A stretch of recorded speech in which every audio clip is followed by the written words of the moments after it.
In 1940, Hitler's war machine seemed unstoppable. France had fallen in weeks, and the mighty Wehrmacht stood poised on the English Channel, gazing across at the defiant shores of Great Britain. An invasion, codenamed Operation Sealion, was planned. But it never happened. Why did Nazi Germany, at the zenith of its power, abandon its ultimate conquest? This isn't just about battles. It's about strategic blunders, unwavering defiance, and the fatal flaws in Hitler's grand design. Dive into World War II in color war stories as we reveal why Nazi Germany abandoned their plan to invade Britain. The summer of 1940 marked Nazi Germany's seemingly unstoppable dominance in Western Europe. After the swift, devastating fall of France and the miraculous evacuation at Dunkirk, Great Britain stood alone, a solitary bastion of defiance against the triumphant Third Reich. Adolf Hitler, now master of the European continent, fully expected Britain to sue for peace. When Prime Minister Winston Churchill defiantly refused, Hitler turned his attention to a terrifying, yet ultimately unrealized objective: the invasion of the British Isles, codenamed Operation Sealion, Unassailable. Yet, despite its unprecedented military victories and overwhelming might, Nazi Germany never launched the cross-channel invasion. The reasons for this crucial abandonment reveal not only the formidable strength of British defence, but also the inherent limitations and strategic miscalculations of the German war machine. The prospect of a German invasion sent shivers down the spines of millions. The sheer audacity of a full-scale amphibious assault across the English Channel was a challenge unlike any the Wehrmacht had faced. But the Channel, despite its narrowness, proved to be an insurmountable obstacle, defended by forces whose resilience Hitler tragically underestimated. Part 1. The initial plan, Operation Sealion's Audacity. Following the swift defeat of France in June 1940, Hitler genuinely believed Britain would recognize its hopeless position and negotiate a peace treaty. He openly expressed admiration for the British Empire and preferred an alliance over outright conquest. When Churchill's government vehemently rejected any notion of surrender, Hitler's patience wore thin. On July 16, 1940, he issued Directive No. 16, ordering preparations for a landing operation against England. Operation Sealion was born.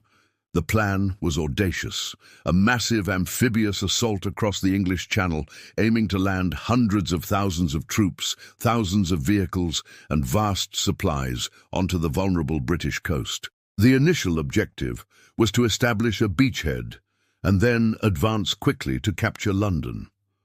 German military planners, though initially skeptical, drew up detailed proposals, gathering barges, tugs, and transports from across occupied Europe. Hitler himself initially seemed confident, believing Britain was on the verge of collapse. Part 2. The Unbreakable Barrier, the Royal Air Force, RAF. Hitler's generals, particularly those in the Luftwaffe, German Air Force, insisted on one absolute precondition for any invasion: air superiority over the English Channel and the proposed landing zones. Without complete control of the skies, the invasion fleet would be annihilated by the Royal Navy and the RAF. This led to the Battle of Britain, which raged from July to October 1940. The Luftwaffe, under Hermann Göring, launched massive bombing raids targeting RAF airfields, radar stations, aircraft factories, and eventually British cities, the Blitz.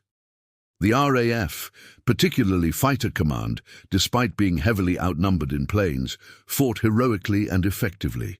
Utilizing its superior radar system, skilled pilots, and strategic deployment, the RAF inflicted unacceptable losses on the Luftwaffe. British aircraft production quickly surpassed German losses. The Luftwaffe failed to achieve its primary objectives.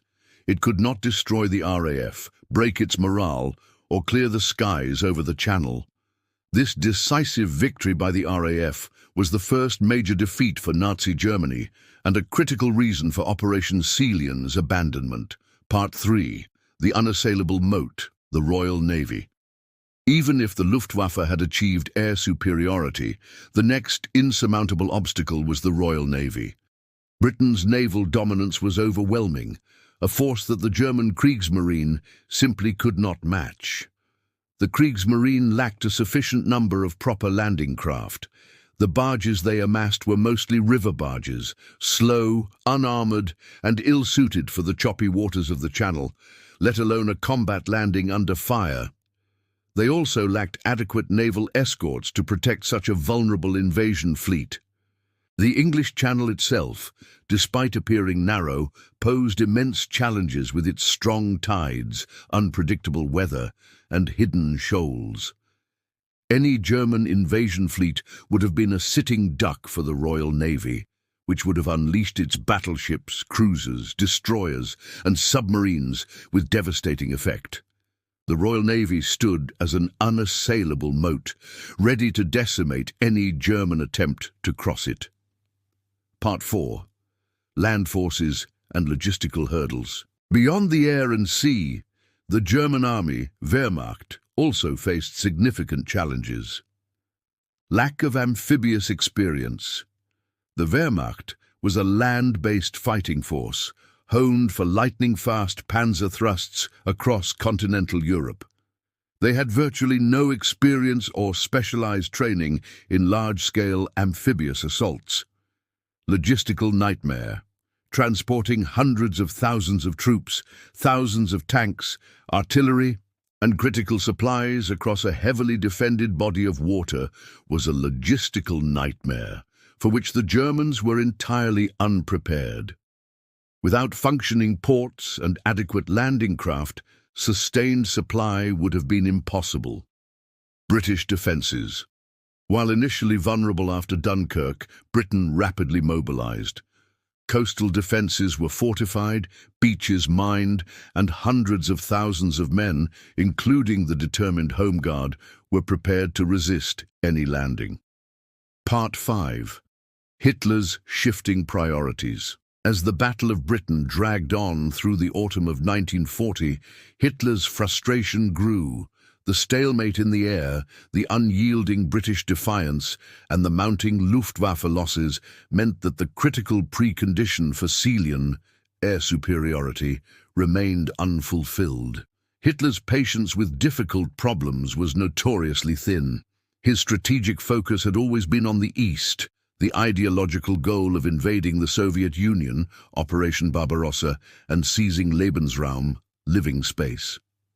As the invasion of Britain became increasingly difficult, costly, and perhaps even impossible, the lure of the East became overwhelming. On October 12, 1940, Hitler officially postponed Operation Sealion indefinitely, effectively abandoning the plan.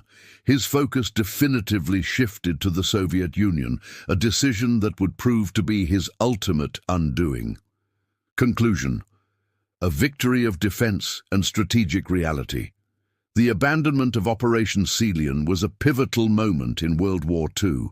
It was a testament to the combined might of the Royal Air Force as unwavering defence of British skies, the overwhelming superiority of the Royal Navy, Britain's rapidly improving land defences, and Hitler's own strategic pivot to the east. The unconquered isle remained unconquered, not by luck, but by strategic brilliance, immense bravery, and the brutal realities of naval and air power. The planned invasion of Britain remains a terrifying hypothetical, a chilling what-if in the annals of history, but one that was ultimately prevented by the unyielding will and formidable defences of a nation that refused to yield.